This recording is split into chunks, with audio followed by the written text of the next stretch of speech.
കൂപ്പകരങ്ങളോടെ ഈ ദിവ്യകാരുണ്യത്തിൽ എഴുന്നള്ളിരിക്കുന്ന ഈശോയെ കാണാം. ഒത്തിരി സ്നേഹത്തോടെ ആരാധനയ്ക്ക് യോഗ്യനായ കർത്താവിനെ ആരാധിച്ചുകൊണ്ട് നമുക്ക് പ്രാർത്ഥിക്കാം.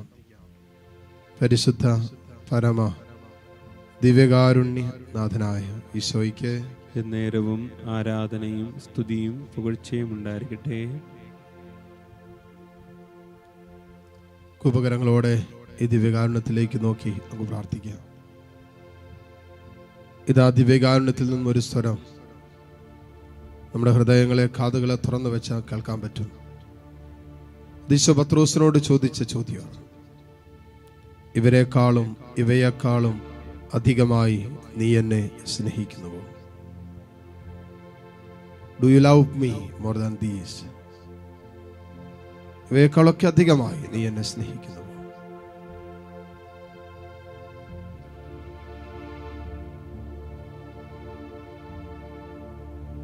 അവയ്ക്കെല്ലാം വില കുറഞ്ഞതായി മാറും ഈ ചോദ്യത്തിനുള്ള ഉത്തരം അതെ എന്നാണെങ്കിൽ. തമ്പുരാനെ, നിന്റെ സ്നേഹത്തിൽ ഞങ്ങളായിരിക്കുമ്പോൾ നിരന്തരം നീ ഞങ്ങളോട് ചോദിക്കുന്ന ഈ ചോദ്യത്തിന് ഉത്തരം കൊടുക്കാൻ ഈശോയെ, ലോകത്തെക്കാളും, ലോകം വെച്ച് നീട്ടുന്ന നൈമിഷികമായ സന്തോഷത്തെക്കാളും ഒക്കെ വിലയുള്ളതായി നിന്നെ ഞാൻ കാണുന്നു എന്ന് പറയാൻ, എല്ലാറ്റിനേക്കാൾ ഉപരിയായി ഞാൻ നിന്നെ സ്നേഹിക്കുന്നു എന്ന് പറയാൻ കൃപ തരണമേ എന്ന് പ്രാർത്ഥിക്കാം. അങ്ങനെ പറയാൻ നമ്മൾ പഠിച്ചാൽ നമ്മുടെയൊക്കെ ജീവിതത്തിൽ നിന്നും എന്തെല്ലാം പടിയിറങ്ങിപ്പോയാലും, ലോകം നമുക്ക് തന്നത്, ലോകം നമുക്ക് സമ്മാനിച്ചത്, എന്തെല്ലാം നമ്മുടെ ജീവിതയാത്രകളിൽ നമ്മളിൽ നിന്നും ഇറങ്ങിപ്പോയാലും, പടിയിറങ്ങിപ്പോയാലും നമ്മൾ സങ്കടപ്പെടില്ല, വേദനിക്കില്ല, നിരാശപ്പെടില്ല, ആകുലതയിലേക്ക് നമ്മൾ പോകില്ല. കാരണം എന്താ? ജോബ് പറഞ്ഞില്ലേ, ദൈവം തന്നു, ദൈവം എടുത്തു, ദൈവത്തിന്റെ നാമം മഹത്വപ്പെടട്ടെ. ഇതിനേക്കാളൊക്കെ ഉപരിയായിട്ട് ഞാൻ ദൈവത്തെ സ്നേഹിക്കുന്നതുകൊണ്ടാണ് പറയാൻ പറ്റുന്നത്. ലൗകികമായ ലോകത്തിൻ്റെതായ പലതും നഷ്ടപ്പെടുമ്പോൾ, ലോകം തന്നത് തിരിച്ചെടുക്കുമ്പോൾ,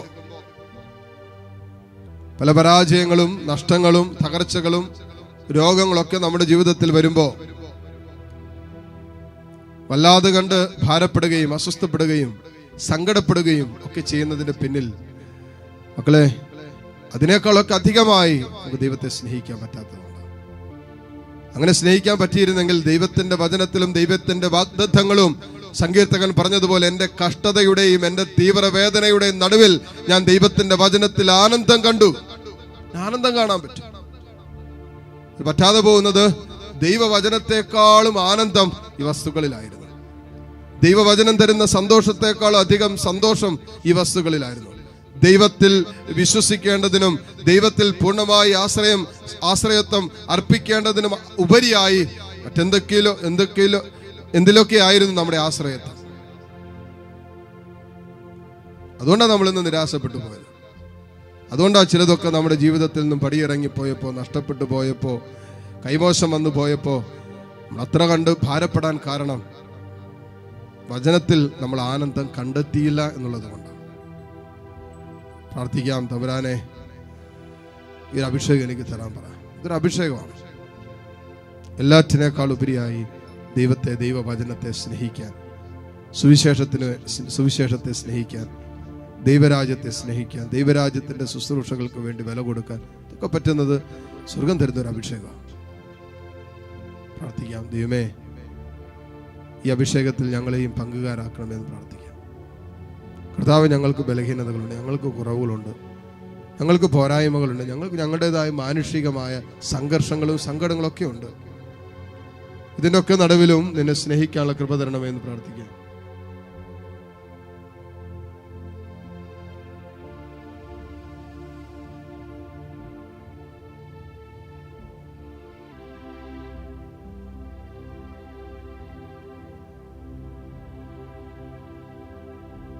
കരങ്ങൾ തുറന്ന് ഈശോയിലേക്ക് നീട്ടിപ്പിടിക്കുക.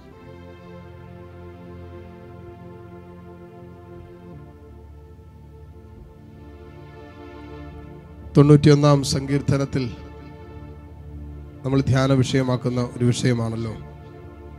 വചനം പറയുന്ന കാര്യമാണ്, രാത്രിയിലെ ഭീകരതയെയും പകൽ പറക്കുന്ന അസ്ത്രത്തെയും നീ ഭയപ്പെടേണ്ട. ഇരുട്ടിൽ സഞ്ചരിക്കുന്ന മഹാമാരിയെയും നട്ടുച്ചയ്ക്ക് വരുന്ന വിനാശത്തെ നീ പേടിക്കേണ്ട. നിന്റെ പാർശ്വങ്ങളിൽ 1000 മരിച്ചു വീണേക്കാം, നിന്റെ വലതുവശത്ത് 10,000, എങ്കിലും നിനക്കൊരനർത്ഥവും സംഭവിക്കുകയില്ല. ദുഷ്ടരുടെ പ്രതിഫലം നിന്റെ കണ്ണുകൾ കൊണ്ട് തന്നെ നീ കാണും. കാരണം നീ കർത്താവിൽ ആശ്രയിച്ചു, അത്യുന്നതനിൽ നീ വാസം ഉറപ്പിച്ചു. നിനക്കൊരു തിന്മയും ഭവിക്കുകയില്ല, ഒരനർത്ഥവും നിന്റെ കൂടാരത്തെ സമീപിക്കുകയില്ല. കരങ്ങൾ ഈശോയിലേക്ക് നീട്ടിപ്പിടിക്കുമ്പോൾ താഴ്ന്ന സ്വരത്തിൽ കർത്താവിൻ്റെ ആ സ്നേഹത്തിൽ നമ്മളെ തന്നെ സമർപ്പിച്ചുകൊണ്ട് സ്തുതിച്ചുകൊണ്ടിരിക്കുക. യേശുവിൻ്റെ സ്നേഹം ഇതാ നമ്മളെ വലയം ചെയ്യുന്ന സമയമാണ്. നമ്മൾ ചെയ്യേണ്ടതൊന്നു മാത്രം, ആ സ്നേഹത്തിലേക്ക് നമ്മളെ അങ്ങോട്ട് എടുത്തു വയ്ക്കുക. ആ സ്നേഹത്തിൽ നമ്മളെ തന്നെ അങ്ങോട്ട് സമർപ്പിക്കുക. ആ സ്നേഹത്തിൻ്റെ പങ്കുകാരാക്കി നമ്മളെ മാറ്റണമെന്ന് പ്രാർത്ഥിക്കുക. ഈശോയെ, നിന്നെ ഞാൻ സ്നേഹിക്കുന്നു എന്ന് പറയാം. പത്രോസ് പറഞ്ഞതുപോലെ, ഈശോയെ, നിനക്കറിയാലോ ഞാൻ നിന്നെ സ്നേഹിക്കുന്നുവെന്ന്. എല്ലാം അറിയുന്നവനാണല്ലോ നീ. എനിക്ക് എത്രമാത്രം നിന്നോട് സ്നേഹമുണ്ടെന്ന് നിനക്കറിയാലോ. എത്രമാത്രം അധികമായി ഞാൻ നിന്നെ സ്നേഹിക്കുന്നു എന്ന് നിനക്കറിയാലോ. യെസ്, ആ സ്നേഹത്തോടെ വലിയ സ്നേഹത്തിൻ്റെ സാന്നിധ്യം അനുഭവിച്ചുകൊണ്ട് താഴ്ന്ന സ്വരത്തിൽ നിന്ന് ഈശോയെ സ്തുതിക്കാവോ. ഹല്ലേലൂയ, ഹല്ലേലൂയ, ഹല്ലേലൂയ. ഈശോയെ ആരാധന, ആരാധന, ആരാധന, ആരാധന, ആരാധന. ഹല്ലേലൂയ, ഹല്ലേലൂയ, ഹല്ലേലൂയ, ഹല്ലേലൂയ. ദൈവസ്നേഹത്തിൻ്റെ പ്രകാശം നമ്മളിൽ പകരട്ടെ. ആ പ്രകാശം നമ്മളിൽ, നമ്മുടെ അന്ധകാരത്തിൻ്റെ, നമ്മളിൽ ഊറിക്കിടക്കുന്ന എല്ലാ തിന്മകളിൽ നിന്നൊക്കെ ഒരു വെളിച്ചം കിട്ടാൻ, ഒരു വിടുതൽ കിട്ടാൻ ആഗ്രഹിച്ച് പ്രാർത്ഥിച്ചു കൊണ്ടിരിക്കട്ടെ. കർത്താവേ, വിവേകരഹിതമായ അവസ്ഥകളിൽ നിന്നും, കർത്താവെ, തീരുമാനങ്ങൾ എടുക്കാൻ പറ്റാത്ത ജീവിതത്തിന്റെ മേഖലകളിൽ നിന്നും, ആത്മീയ ഭൗതികമായ സംഘർഷങ്ങളിൽ നിന്നൊക്കെ തമ്പുരാനെ നീ ഞങ്ങളെ വിമോചിപ്പിച്ച് വീണ്ടെടുക്കണമേ. നല്ല തീരുമാനങ്ങൾ എടുക്കുവാൻ, വിശുദ്ധ ജീവിതത്തിന്റെ, പ്രാർത്ഥനാ ജീവിതത്തിന്റെ, ദൈവത്തോട് ഐക്യപ്പെട്ടുള്ള ജീവിതത്തിനൊക്കെ നല്ല തീരുമാനങ്ങൾ എടുക്കുവാൻ ദൈവമേ ഒരു പ്രകാശം ഞങ്ങൾക്ക് തരണമേ.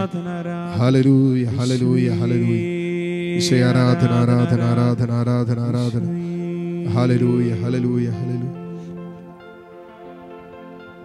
ആരും കൊതിക്കും നിന്റെ സ്നേഹം, ഈശോയെ ആരാധന, ആരാധന, ആരാധന, ആരാധന. അമ്മയെ പോലോ മനിക്കും സ്നേഹം, ഈശോയെ കാരുണ്യത്താൽ എന്നെ തേടും സ്നേഹമേ. ആമേൻ. പാരിൽ എന്നെ താങ്ങിടുന്ന സ്നേഹമേ, നാഥാ നിന്നെ എന്നും വാഴ്ത്തിടാം. മുട്ടുകുത്താൻ സാധിക്കുന്ന എല്ലാ മക്കളും ഈ നിമിഷം മുട്ടുകുത്തുന്നു. ദിവികാരുണീശോയുടെ ആശീർവാദം നമ്മൾ സ്വീകരിക്കാൻ ഒരുങ്ങുന്ന നിമിഷങ്ങളാണ്. ഈ ആരാധനയിൽ നമ്മൾ സമർപ്പിക്കാനായി കൊണ്ടുവന്നിരിക്കുന്ന എല്ലാ പ്രത്യേക നിയോഗങ്ങളെയും ഇപ്പോൾ സമർപ്പിക്കട്ടെ. നിങ്ങളുടേതായ സ്വകാര്യ ദുഃഖങ്ങളും വേദനകളൊക്കെ ആകാം. നിങ്ങളെ ഈ ദിവസങ്ങളിലും കഴിഞ്ഞ നാളുകളിലൊക്കെ ഒത്തിരി അലട്ടിക്കൊണ്ടിരിക്കുന്ന ചില ജീവിതത്തിന്റെ കാര്യങ്ങളാകാം. വ്യക്തി ജീവിതത്തിൻ്റെയോ കുടുംബജീവിതത്തിൻ്റെതായോ ദാമ്പത്യത്തിൻ്റെതായോ ഒക്കെ പ്രശ്നങ്ങളാകാം. മക്കളെ ഓർത്തുള്ള വേദനയോ, രോഗാവസ്ഥയിലായിരിക്കുന്ന മാതാപിതാക്കളെ ഓർത്തുള്ള സങ്കടമോ, നിങ്ങളുടെ തന്നെ ആത്മീയവും ഭൗതികമായ ജീവിതത്തിൽ നേരിട്ടുകൊണ്ടിരിക്കുന്ന തടസ്സങ്ങൾ എന്തും ആകട്ടെ, ഇതെല്ലാം ദൈവത്തിൻ്റെ സന്നിധിയിലേക്ക് ഉയർത്താം. പ്രാർത്ഥിക്കാം. കർത്താവേ, നീ എന്നെ സ്പർശിക്കണമേ. ഈശോ, നിന്നെ എല്ലാറ്റിനേക്കാൾ ഉപരി സ്നേഹിക്കാനുള്ളൊരു കൃപ എനിക്ക് തരണമെന്ന് പ്രാർത്ഥിക്കാം. ഈശോ, ഈ ആശീർവാദത്തിൻ്റെ സമയത്ത് ഈ മക്കളുടെ നിയോഗങ്ങളിലേക്ക് നിന്റെ ആശീർവാദം കടന്നു ചെല്ലട്ടെ. ഇവിടെ സങ്കടങ്ങളിലേക്കും പ്രശ്നങ്ങളിലേക്കും പ്രതികൂലങ്ങളിലേക്കും പ്രതിസന്ധികളിലേക്കും എല്ലാം തമ്പുരാനെ നിന്റെ ആശീർവാദം കടന്നു ചെല്ലട്ടെ എന്ന് ഈ നിമിഷം പ്രാർത്ഥിക്കുന്നു. തുറന്ന കരങ്ങൾ ഈശോയിലേക്ക് നീട്ടിപ്പിടിച്ച് താഴ്ന്ന സ്ഥലത്തിൽ കർത്താവിനെ കണ്ണു തുറന്ന് കണ്ട് സ്തുതിച്ച് പ്രാർത്ഥിച്ചുകൊണ്ട് ഈശോയുടെ ആശീർവാദം സ്വീകരിക്കാം. ഹല്ലേലൂയ, ഹല്ലേലൂയ, ഹല്ലേലൂയ. ആരാധന, ആരാധന, ആരാധന. ഹല്ലേലൂയ, ഹല്ലേലൂയ. യേശുവേ ആരാധന, ആരാധന, ആരാധന. ഈശോയേ ആരാധന, ആരാധന. ഹല്ലേലൂയ. യേശുവേ ആരാധന.